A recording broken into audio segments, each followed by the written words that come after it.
سمجھے کہ جنات کو یہ جن کیوں کہتے ہیں، جن کو جن کیوں کہتے ہیں۔ یہ لفظ جن دو حروف سے بنا ہے، جیم اور نون سے، اور اسی سے کچھ مختلف الفاظ بنے ہیں۔ مثال کے طور پر جو نیک بندے ہیں تو ان کا بدلہ آخرت میں کیا ہوگا؟ جنت، اور جنت بھی انہی دو حروف سے بنا ہوا ہے، جیم اور نون سے۔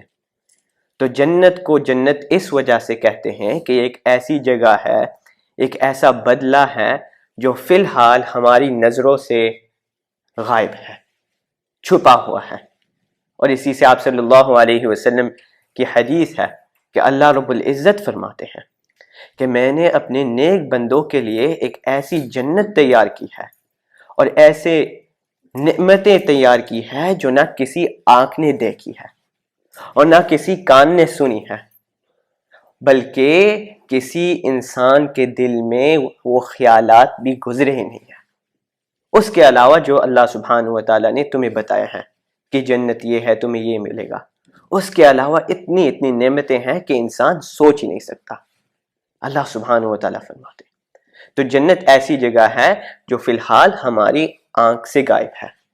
نمبر 2، ایک اور لفظ کہ جب عورت حاملہ ہوتی ہے اور ابتدائی مراحل سے گزرتی ہے تو اس وقت ماں کے پیٹ میں جو بچہ ہوتا ہے اس کو اردو میں ہم کیا کہتے ہیں؟ جنین۔ عربی میں بھی یہ لفظ استعمال ہوتا ہے، اس کو کہتے ہیں جنین، اور اس وجہ سے کہتے ہیں فیٹس، انگلش میں کہتے ہیں اس کو، اس وجہ سے کہتے ہیں کہ یہ ایسا بچہ ہے جو ماں کے پیٹ میں چھپا ہوا ہے۔ اور نمبر 3، آپ صلی اللہ علیہ وسلم کی ایک حدیث ہے، الصیام جنتن، روزہ یہ ہے ڈال، جنتن، ڈال کو جنتن کہتے ہیں، اور یہ بھی دوبارہ ان دو حروف سے بنا ہے، جیم اور نون سے۔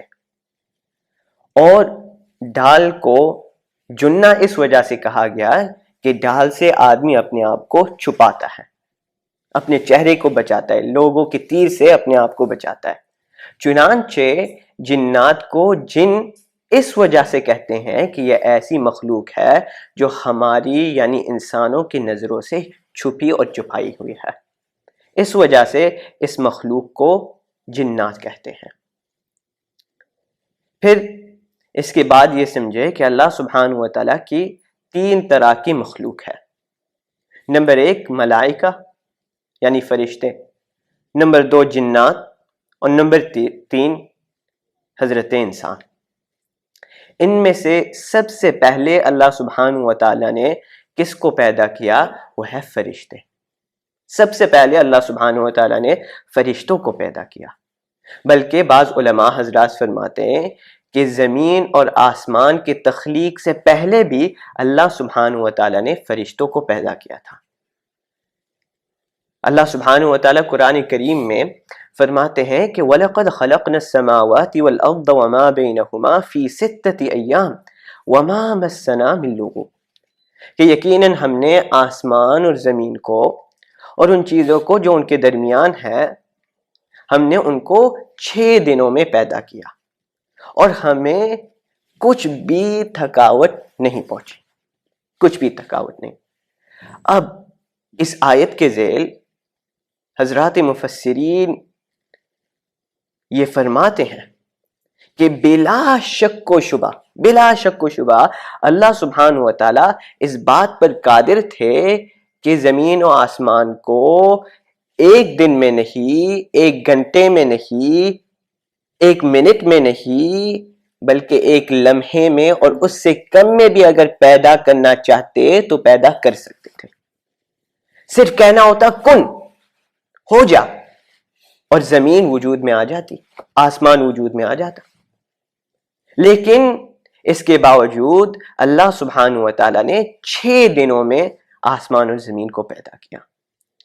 تو مفسرین حضرات اس کی کئی وجوہات لکھتے ہیں، کئی حکمتیں لکھتے ہیں، کئی مصلحتیں لکھتے ہیں، لیکن ان میں سے صرف ایک وجہ میں آپ کے سامنے بتاتا ہوں، اور وہ یہ ہے کہ اللہ سبحانہ و تعالیٰ فرشتوں کو اپنی طاقت اور اپنی قدرت بتانا چاہتے تھے کہ سٹیپ بائی سٹیپ کس طرح میں نے اس آسمان اور زمین کو پیدا کیا۔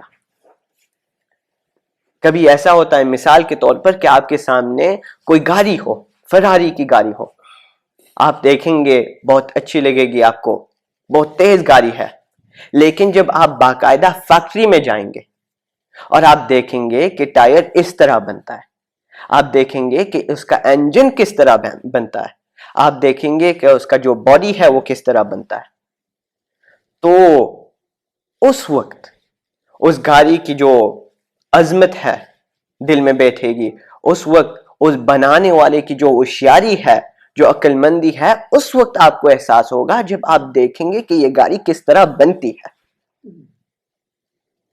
اور مثال سمجھے کہ کھانا ہمارے سامنے کھانا پڑا ہوتا ہے، 10 منٹ میں ہم کھانا کھا لیتے ہیں، کچھ گھنٹے میں ہم کھانا ہضم کرتے ہیں، لیکن بنانے میں تو پورا دن لگ جاتا ہے۔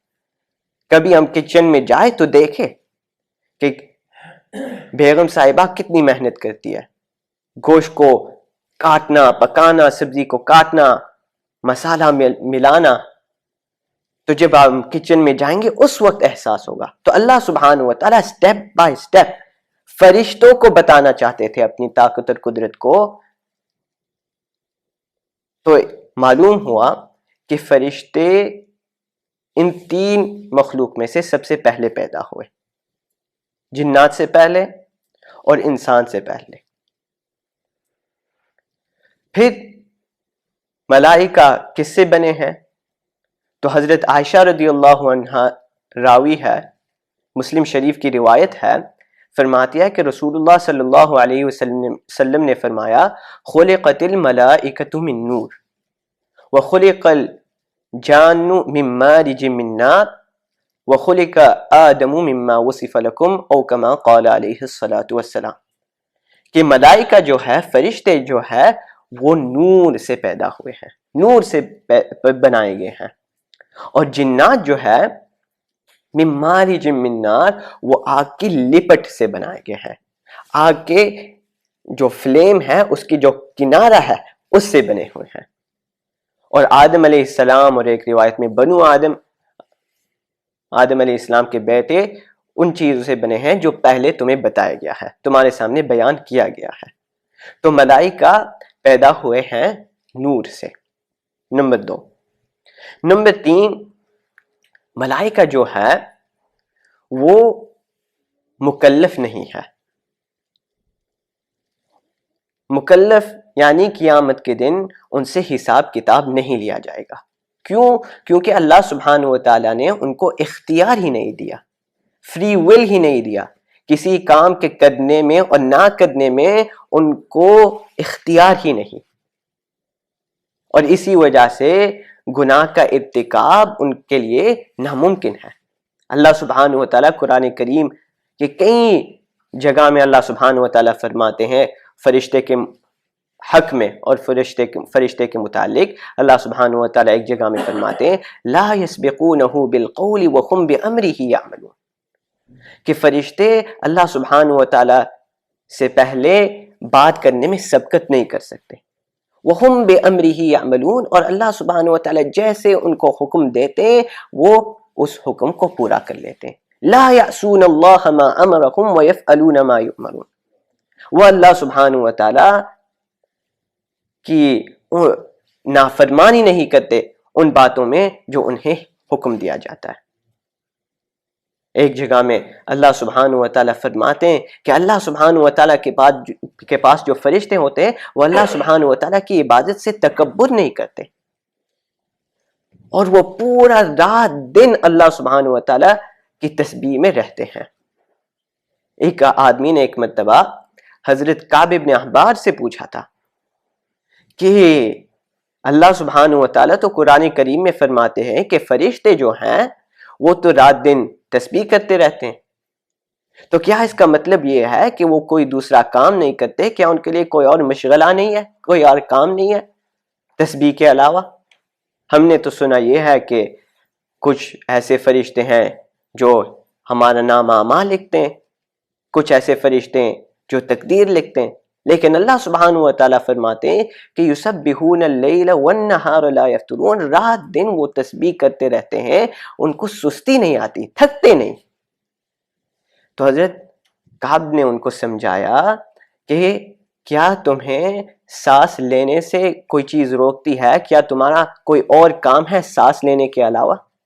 یعنی تم سانس لیتے ہو لیکن سانس لینے کے ساتھ تم بات کرتے ہو، سانس لیتے ہو سانس لینے کے ساتھ تم کھاتے ہو، سانس لیتے ہو لیکن سانس لینے کے ساتھ تم قرآن کریم پڑھتے ہو، ذکر کرتے ہو، کئی کام کرتے ہو۔ تو جس طرح ہمارے لیے ہے سانس لینا، اسی طرح ان کے لیے ہے تسبیح لینا اور کوئی اور کام کرنا۔ تو اللہ سبحانہ و تعالیٰ کا رات دن تسبیح کرتے ہیں، عبادت بھی کرتے ہیں، لیکن اس کے علاوہ جو دوسرے کام بھی ہے وہ ان کو بھی پورا اور مکمل کرتے ہیں۔ اور نمبر 4، فرشتے کھانا نہیں کھاتے،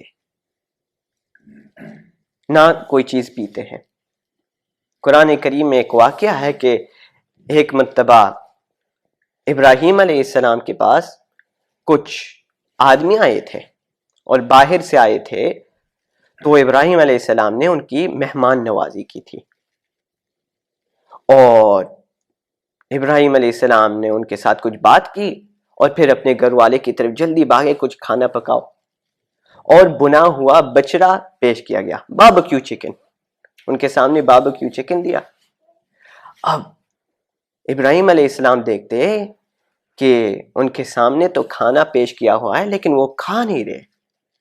قال الا تاکلون، ابراہیم علیہ السلام پوچھتے کیا تم کھاتے نہیں؟